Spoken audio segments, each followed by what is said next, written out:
हमनी के संस्कृति, हमनी के संस्कार सदा रहे हमनी के साथ। भारत के महान ग्रंथ और काव्य सब के संपूर्ण संकलन सब्सक्राइब करें तिलक।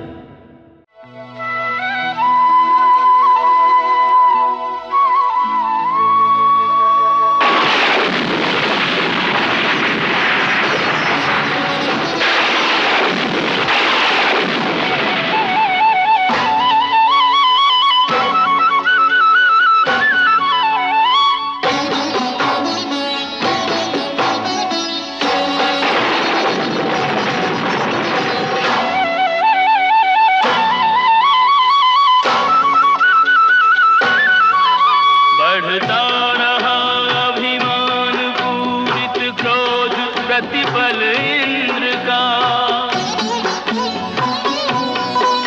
गिरिराज को धारण किए ब्रिजराज मुस्कुराते रहे।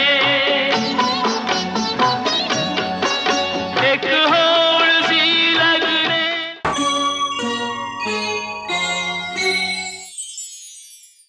महर्षि शौनक और ऋषिगण भगवान श्री कृष्ण के लीला के कौनो पारावार नीचे। जिस तरह वो स्वयं अनंत हैं, वही तरह उनकर लीला भी अनंत है।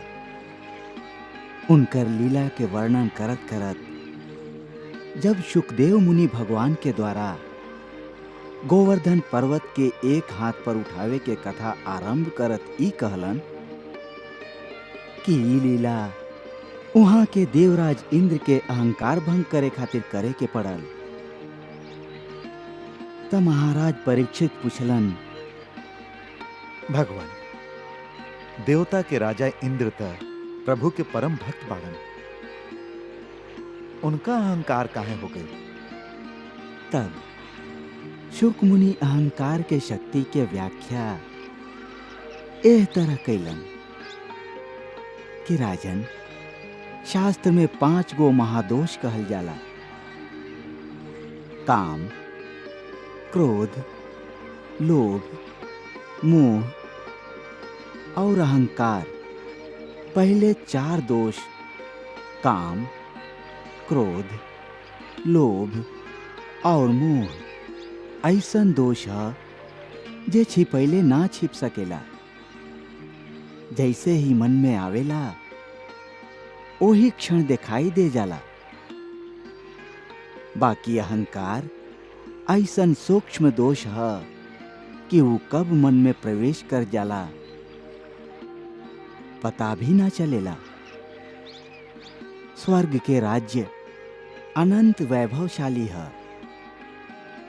ओकर प्रभुता और अपार शक्ति के नशा इंद्र से सहल ना गई, जेकर परिणाम ई भइल कि उनका ऐसा लागे लागल कि सगरे संसार के खाली उनकरे पूजा करे के चाही। भगवान श्री कृष्ण जब ही देखलन तो वहां के दयावश इंद्र के अहंकार के मर्दन करे के निश्चय कर लिहलन।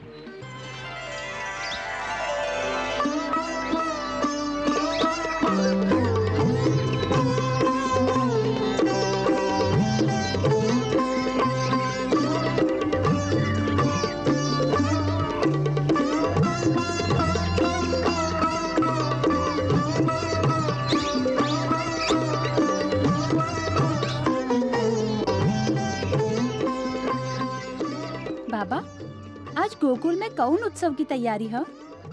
सब गोप गोपी नया नया कपड़ा पहन के घूमत आरन और आप ई ध्वज दंड केकरा खातिर बना रहल हैं? का आप कौनो पूजा या यज्ञ करब? हाँ कान्हा, आज हम लोगन बहुत बड़ा इंद्र के यज्ञ करब।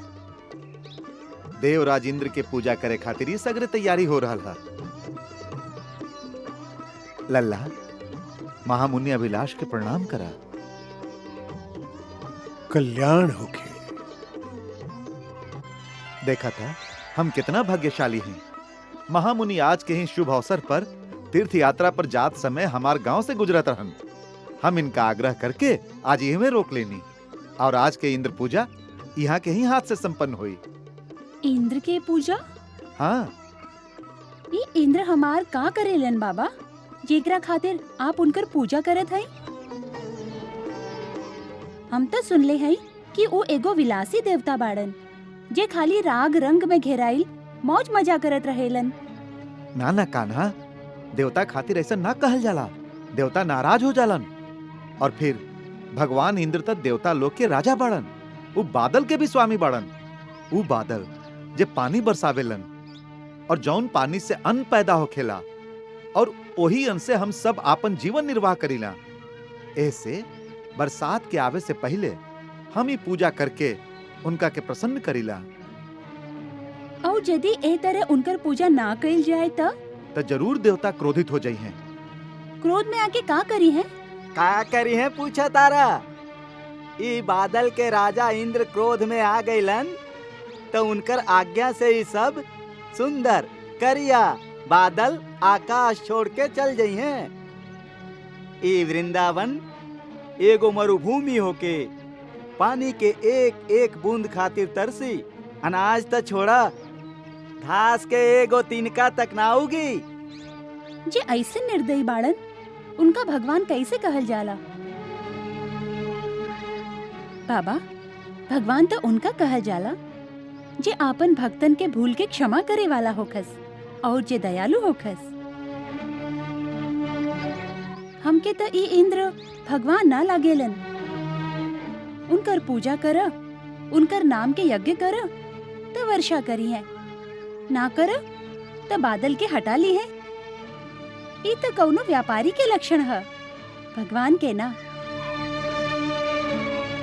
हमार मानी तो पूजा ही करे के है तो सच्चा भगवान के करी, जिनकर नजर में पापी और महात्मा सभे एक समान होखे।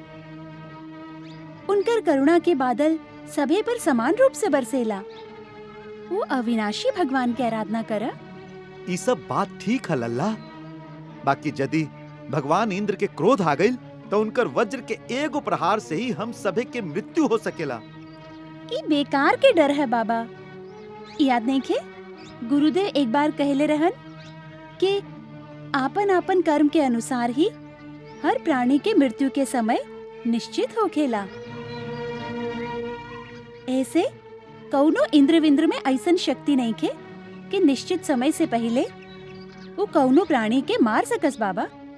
आपन कर्म के अनुसार ही जीव के सुख, भोग, जन्म मरण, स्वर्ग या नरक के प्राप्ति होखेला। कौनो इंद्र कौनो देवता हमार कर्म फल ना बदल सकेलन। ऐसे उनका से डेराइल बेकार है।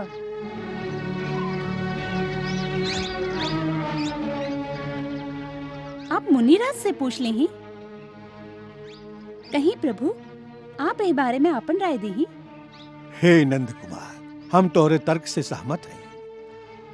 हम तुम्हारी बात से भी सहमत हैं कि हर प्राणी के ओ पर ब्रह्म परमेश्वर के शरण में जाए के चाहिए। बाकी तू एगो बात भुला गईला। ओ पर ब्रह्म सच्चिदानंद परमेश्वर के अलावा भी हर प्राणी, हर कुल और हर समाज के एगो अपन इष्ट देवता होखेलन।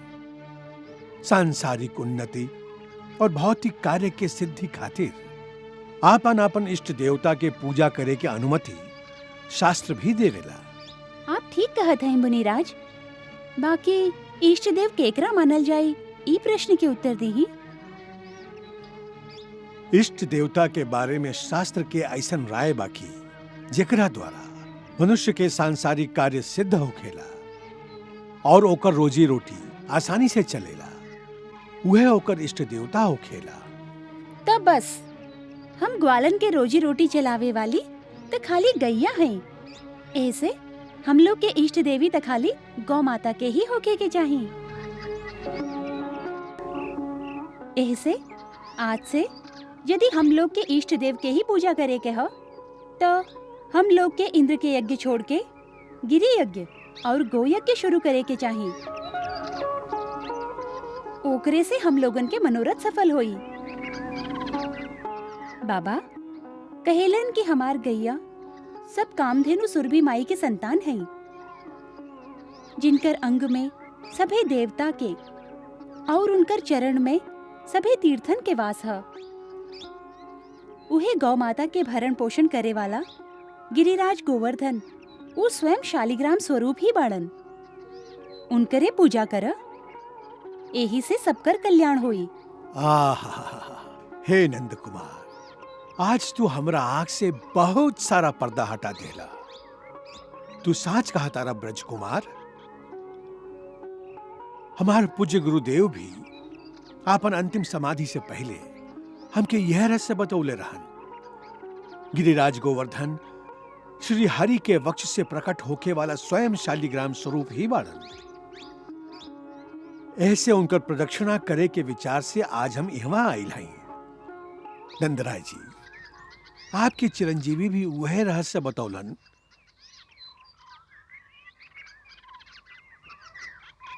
आपके बेटा जरूर कोनो पूर्व जन्म के सिद्ध पुरुष बाड़न। ना तय छोटा सा आयु में इतना शास्त्र ज्ञान होखल संभव नहीं है। हे तेजस्वी आत्मा, हम तो के प्रणाम करत हई। आप गुरु आसन पर बैठल हैं, ऐसे हमके आपके प्रणाम करे के चाहे, आपके ना। नंदराय जी, अब और विचार ना करे के चाहिए। गिरिराज गोवर्धन के चरण में एगो सुंदर पूजा के स्थान तैयार करवाई। ये पूजा सामग्री और नैवेद्य आदि वही जगह पर ले चली। वह में गोवर्धन की पूजा कईल जाई। जे आज्ञा प्रभु। चला भाई, सभे गोवर्धन पर्वत चला चला।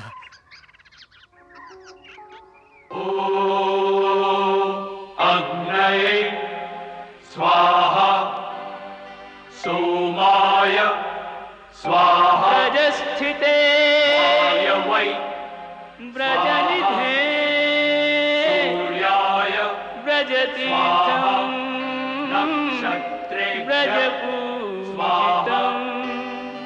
धर्माय गोभरणं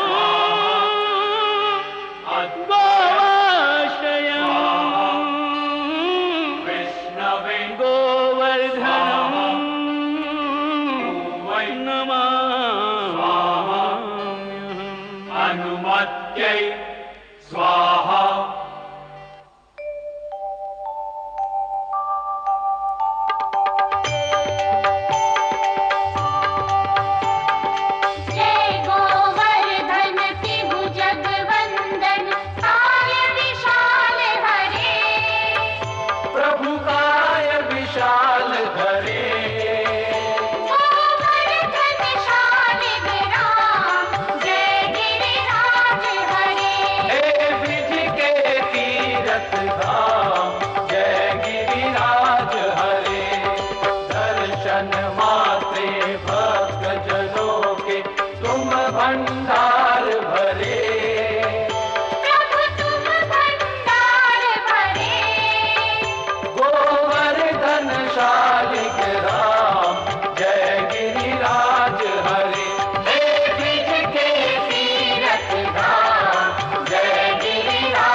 गिरिराज की आरती जिस मुख से निकले, प्रभु जिस मुख से निकले, वेद पुराण बखाने आगम निगम बखाने, नहीं भव सिंधु परे।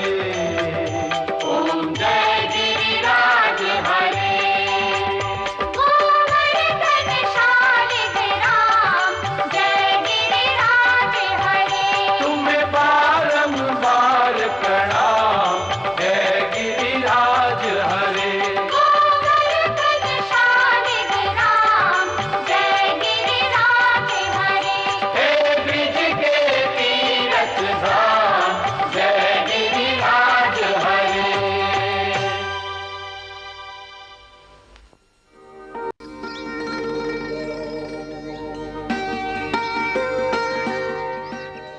यह बार जब हम मंत्र पढ़ी ताप सभे लोग गोवर्धन देवता खातिर पूरा नैवेद्य यह अग्निकुंड में डाल दे।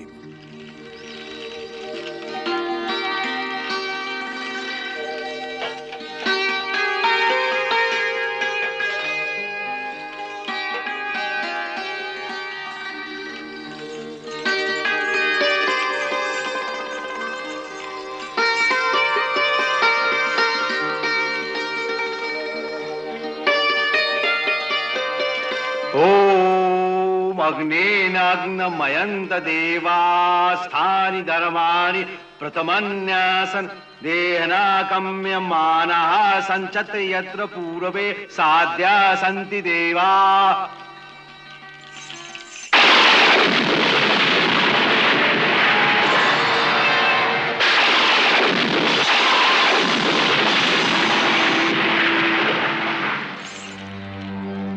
हे वृंदावन के निवासी, हम गोवर्धन पर्वत हैं।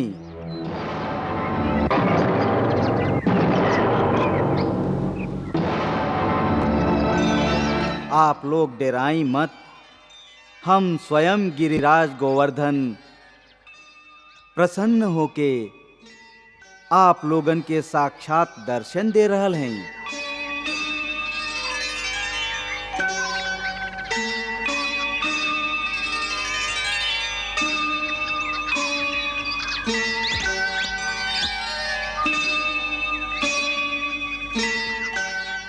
अरे ललिता, देखा कैसन चमत्कार है। कैसन चमत्कार? थोड़ी का ध्यान से देखा, ई गोवर्धन देवता के मुखड़ा अपन कन्हैया जैसन ना लागता।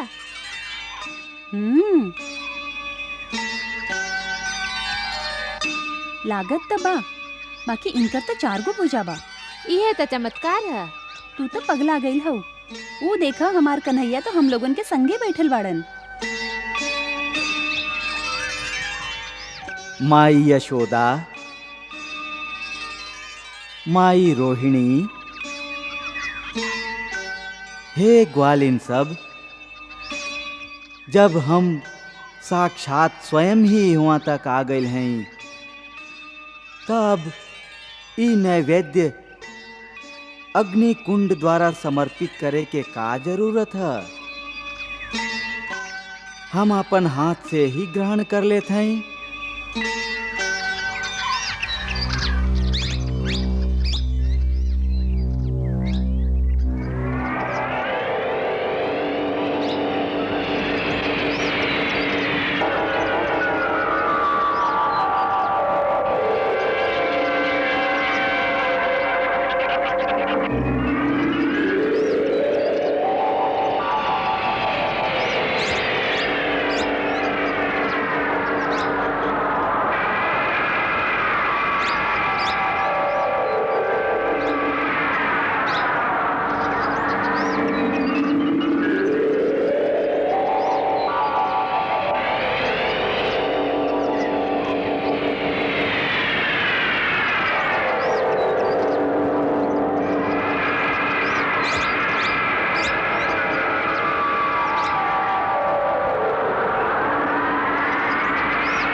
हे मुनिराज,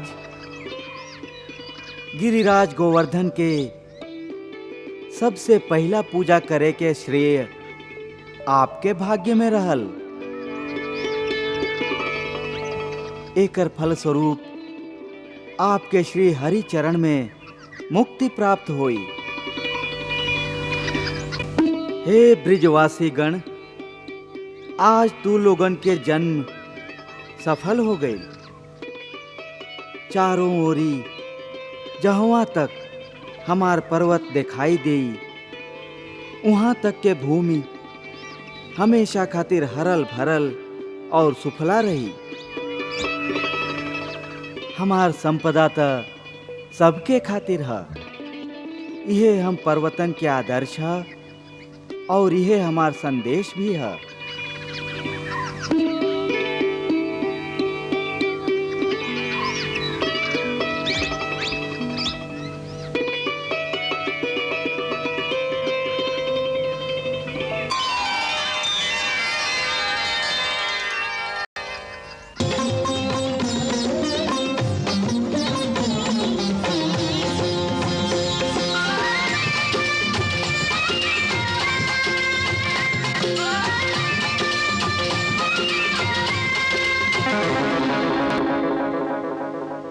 देवराज इंद्र के जय होखे।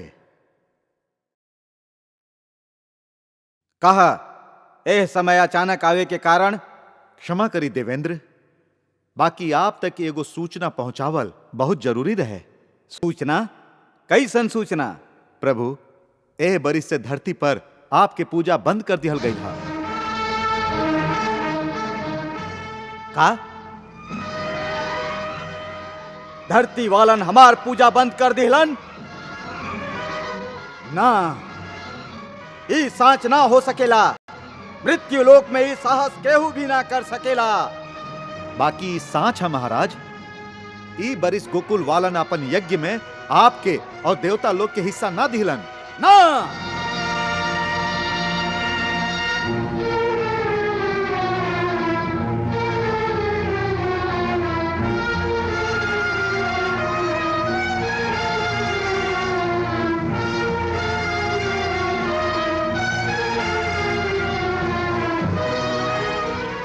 ऐसन कुबुद्धि उ लोगन के दिहलस? जी नंद गोप के पुत्र हा कृष्ण, ओकरे कहे से उ लोग आपके पूजा त्याग के गैया और गोवर्धन पर्वत के पूजा शुरू कैलन। कृष्ण? जी हाँ, अभी तो लइके बा। तोहार कहे के मतलब यह है कि अब वो देवता लोग के छोड़ के पत्थर और पहाड़ के पूजा करी हैं? जी स्वामी, ऐसने निश्चय उ लोग कैले बाड़न।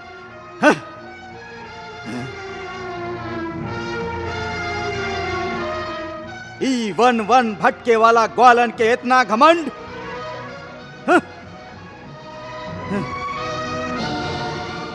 सचमुच उनका तो धन के नशा हो गई बा।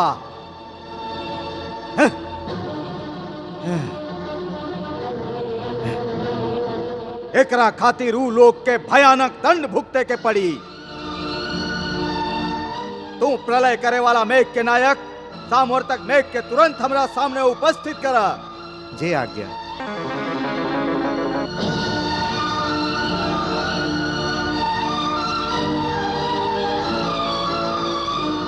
देखा था एगो साधारण मनुष्य के लइका के कहे पर ऊ लोग देवता के राजा के भी तिरस्कार कर दिलन।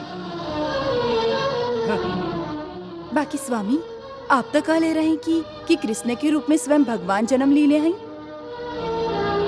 जब गर्भ में पधर ले रही तब गर्भस्तुति खातिर आप भी तब ब्रह्मा जी और श्री नारद के संगे मृत्यु लोक गए रही। आपके याद है ना? हाँ हाँ, हमके सब याद है सची, हमके सब याद है। बाकी हो सकेला कि हम वो समय उनका पहचाने में भूल कैले होखी, या ई लइका जे कृष्ण कहावेला ई केहू और है। काहे कि यदि ई भगवान है तो इस तरह देवता लोग के निरादर कबो ना कर सकेला। और फिर राजा ता राजा होखेला। स्वयं भगवान के भी स्वर्ग के राजा के आदर करे के चाहिए। हाँ, ई जरूर कोनो छलिया है ये देवराज इंद्र के शक्ति के ना पहचानेला। ए छल के दंड स्वरूप आज उ स्वयं भी मरी और ओकरा संगे संगे गोकुल के ही मूर्ख ग्वाला भी मरी है। देवराज इंद्र के सेवक के प्रणाम।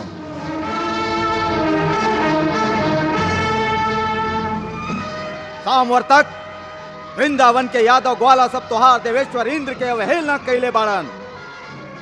ऊ सब के ऐसन सीख द कि मृत्यु लोक में फिर कहू और ऐसा धृष्टता करे के साहस भी ना कर सके। तोहारू मेघ जे प्रलय के समय भयंकर वर्षा और तूफान के द्वारा सगरी पृथ्वी और ओकर जीव के नाश कर देवेलन, आज प्रलय के उहे बादल के लेके तू सगरे गोकुल के सर्वनाश कर दा। जौन धन संपत्ति पर उनका घमंड है ऊ सब के समूल नाश कर दा। हम हूँ अपन ऐरावत पर तोहरा पीछे तोहार मदद खातिर आवत हैं। क्या जय आज्ञा महाराज। ऐसे एगो बात सिद्ध होखेला नंदराय जी कि हमार कृष्ण के पास कौनो दिव्य शक्ति जरूर है। गोवर्धन पर्वत में एगो महान देवता के वास है।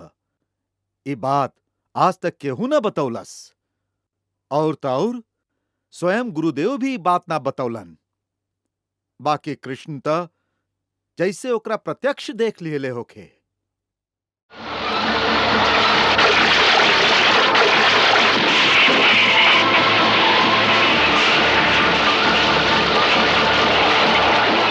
सामर्थक मेघ धूल सगरे गोकुल के सर्वनाश कर दा।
बाबा लागता धरती पर प्रलय आ गई है।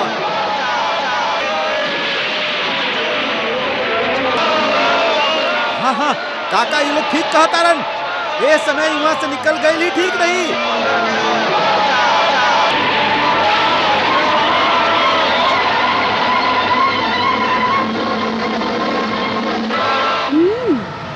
अच्छा तो इंद्र स्वयं वज्र लेकर आ गए बाड़न। अब तक गोकुल वासियन के रक्षा करे के पड़ी।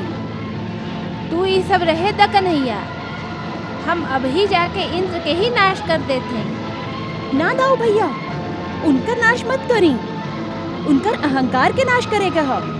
आई हमरा संगे आई। बाबा आप लोगन हमरा संगे चली, जल्दी आई। चलो चलो चलो जल्दी चलो।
गोवर्धन देवता, हम लोगन आपकी पूजा कैले रही, ऐसे वो घमंडी इंद्र हम लोगन पर कुपित हो गई हा।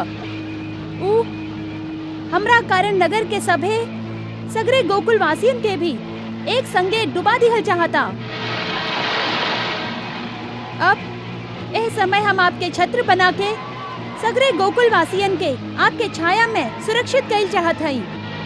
आप हमके आपन सहयोग दी।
अंदर आजा।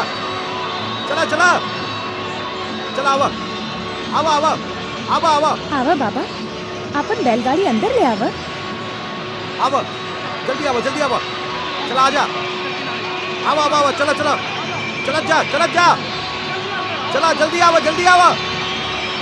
चला आवा जल्दी जल्दी जल्दी जल्दी आवा। चला चला जल्दी जा चला चला जल्दी करो जल्दी। आवा आवा आवा आवा जल्दी जल्दी जल्दी जल्दी आवा। जल्दी जा चला आवा। अरे जल्दी करा जल्दी जल्दी जा चला आवा।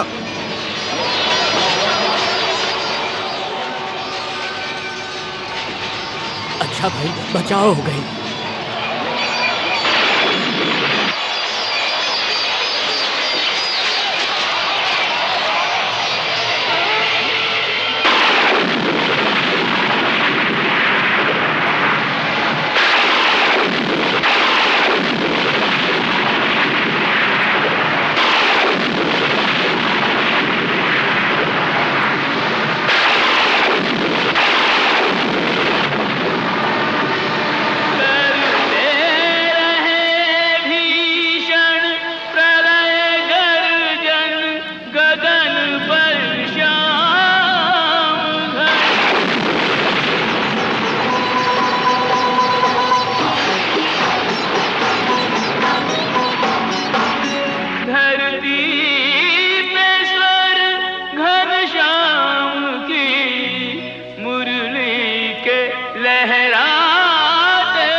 हमारो कान्हा गोवर्धन गिरधारी, हमारो कान्हा गोवर्धन गिरधारी। कन्हैया निज भक्तन के शीश पे छतर बनके, कन्हैया निज भक्तन के शीश पे छतर बनके, देखो आप करे रखवारी, हमारो कान्हा गोवर्धन गिरधारी, हमारो कान्हा गोवर्धन गिरधारी।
गोवर्धन गिरधारी।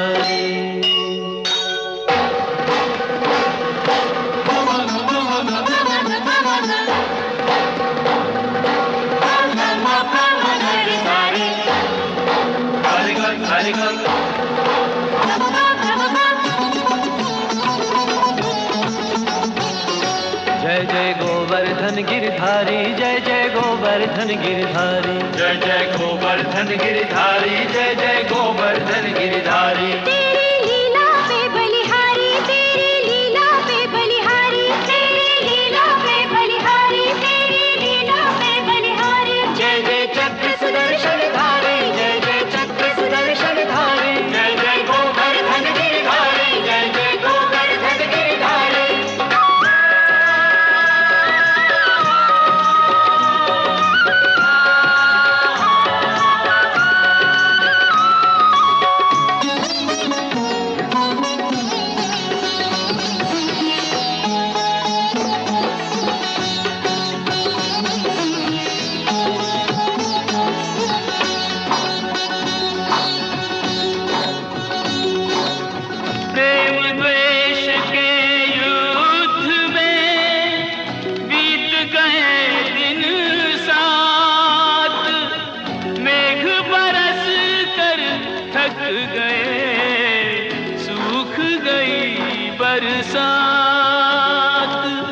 सूख गई बरसात।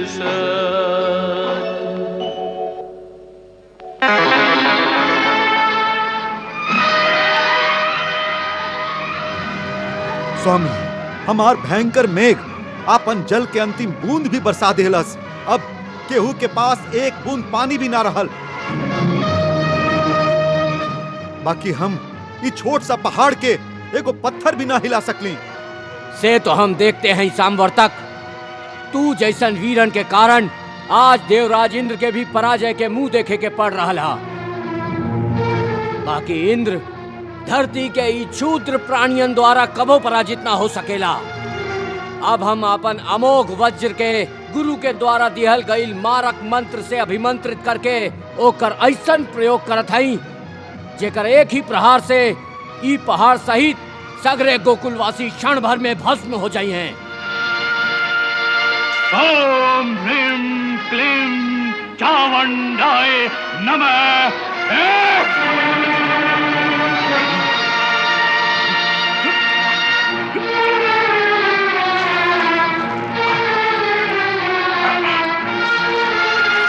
ओम ह्रीं क्लीं चामुंडाय नमः।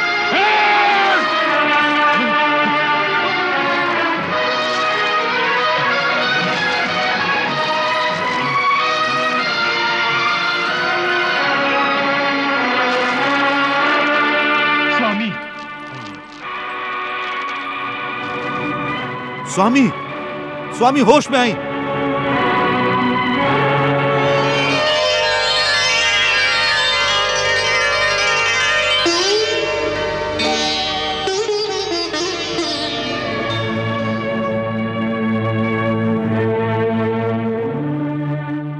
देवराज इंद्र, आज तुहार सामना उनका से है जे परम शक्तिशाली हैं। उनका सामने तुहार वज्र भी कुछ न करी। हे गुरुदेव, ऐसन परिस्थिति में अब हमके का करे के चाही?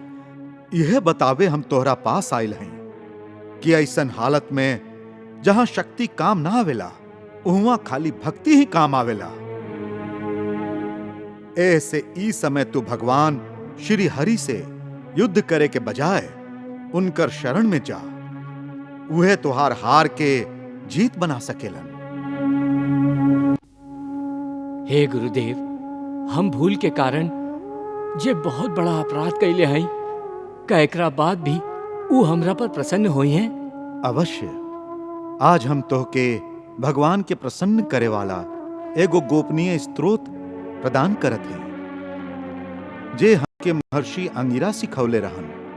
जब भी तू आपन शक्ति से निराश होखबा और तोहके आपन अंत दिखाई देवे लगे, ऐसन संकट के समय आपन अहंकार छोड़ के प्रभु के श्री चरण में अपना आप के समर्पित करके एह मंत्र से प्रभु की स्तुति करबा, त प्रभु प्रसन्न होके तुरंत तोहार संकट हर ली हैं। अब हमरा संगे उ गुप्त मंत्र के पाठ करा। अक्षरम परमं ब्रह्मा ज्योति रूपम सनातनम। अक्षरं परमं ब्रह्म ज्योति रूपम सनातनम। अक्षरं परमं ब्रह्म ज्योति रूपम सनातनम। अक्षरं परमं ब्रह्म ज्योति रूपम सनातनम।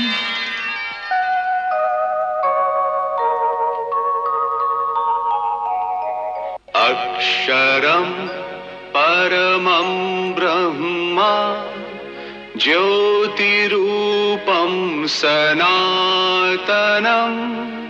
अक्षरं परमं ब्रह्म ज्योतिरूपं सनातनम्। गुणातीतं निराकारम्। गुणातीतं निराकारम्। स्वेच्छामयम् अनन्तकम्। स्वेच्छामयम् अनन्तकम्। बाबा, अब संकट टल गईल ह। देखी, सब बादल छट गईल ह। कैसन सुंदर धूप निकल आईल ह। अब आप सब लोगन के लेके इस गुफा से बाहर निकल जाएं। अब सब लोग निश्चिंत होके आपन आपन घरे जा सकेलन। चिंता के कौनो बात नहीं खे। हाँ, ये ठीक है। अब हम लोग वापस अपन गोकुल जाए। किशन कन्हैया की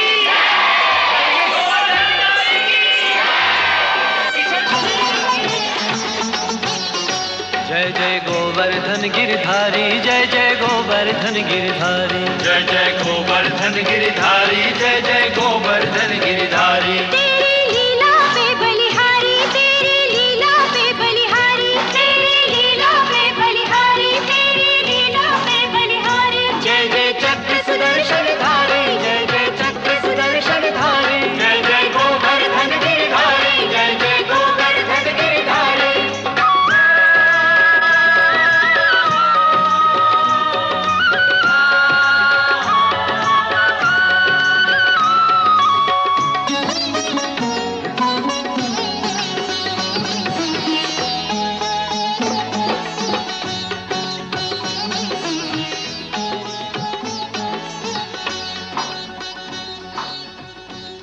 गोपिका चेतनहरं राधा प्राणाधिकं परं विनोद मुरली शब्दं,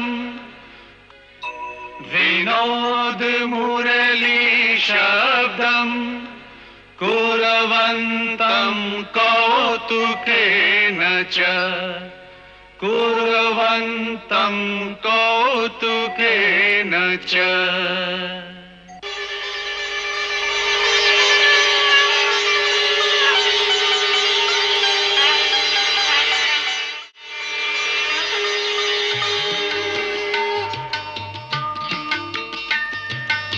प्रभु।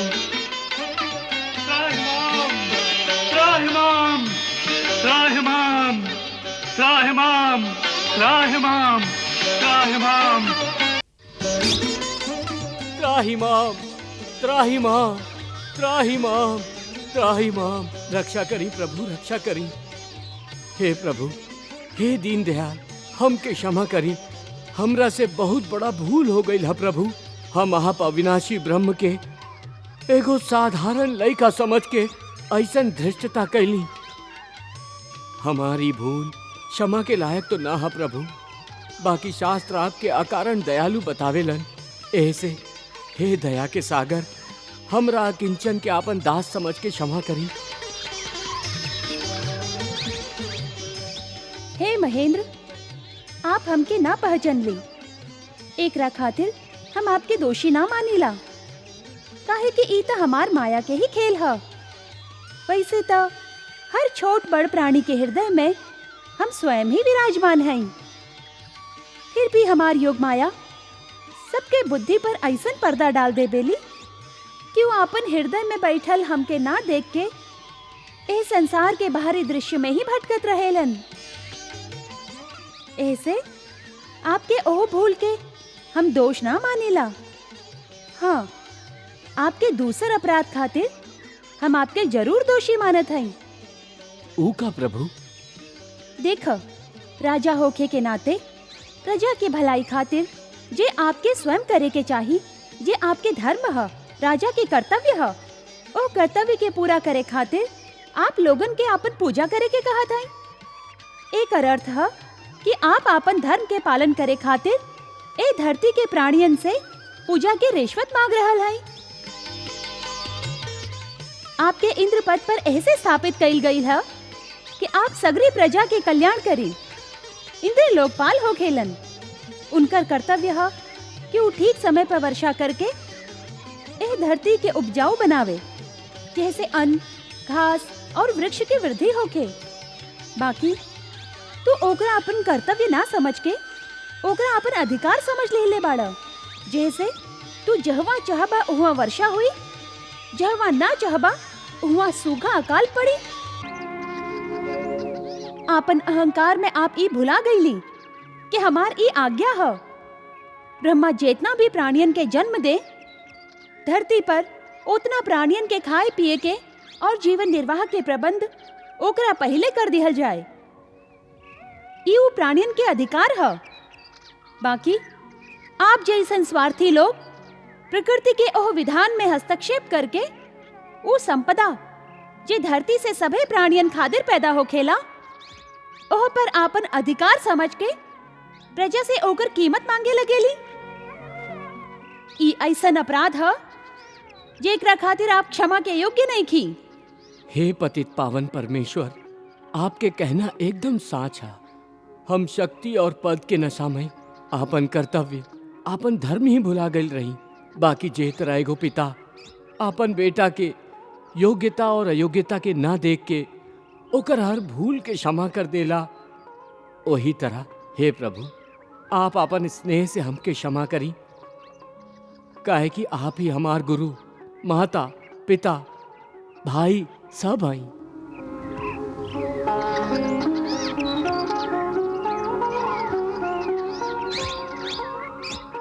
हे दीनदयाल, हे शरणागत वत्सल, इनका दया करें।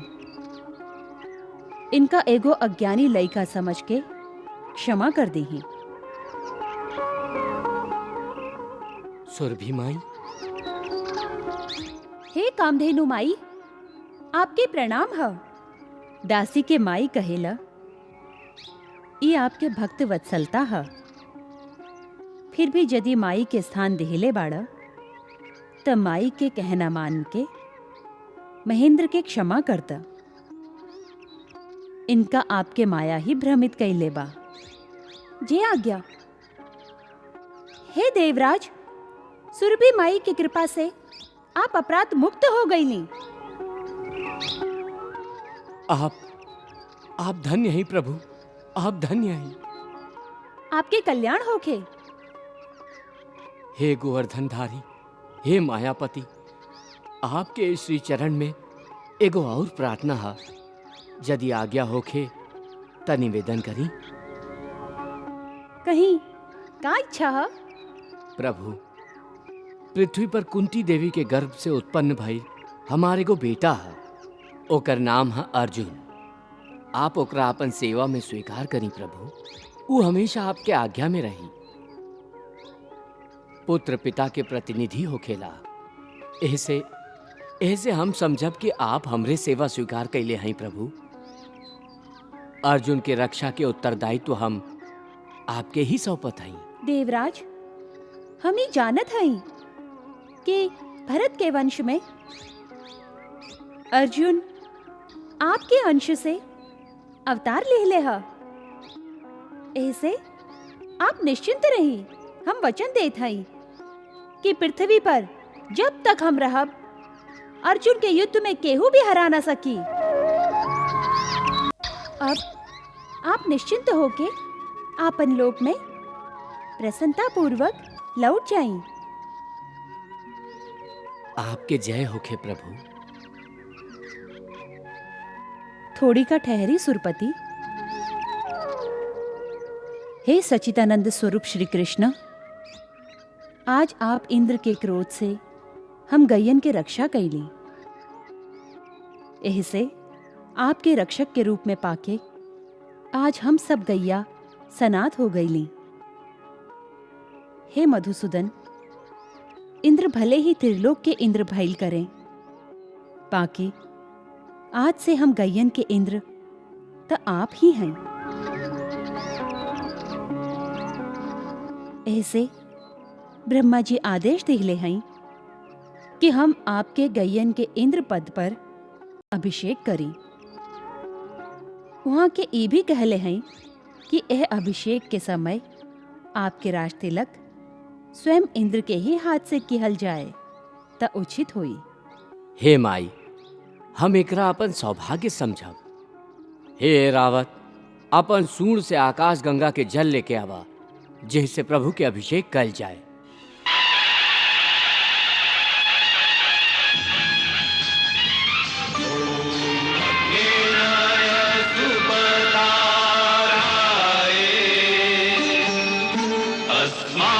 विश्वानि देव वयुनानि विद्वान् युद्धस्मज्जुहुराणमेनो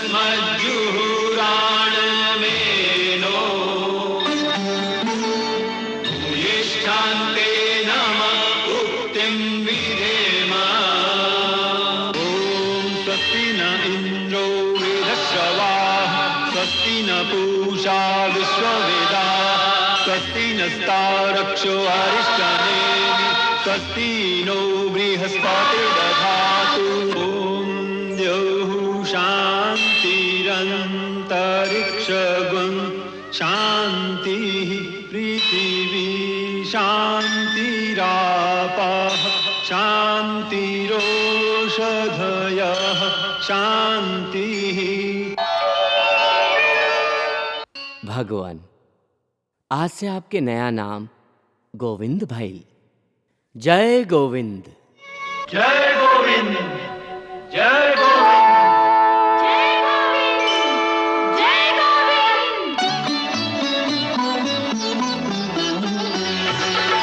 गोविंद, जय गोविंद, जय गोविंद, जय गोविंद, जय गोविंद, जय गोविंद।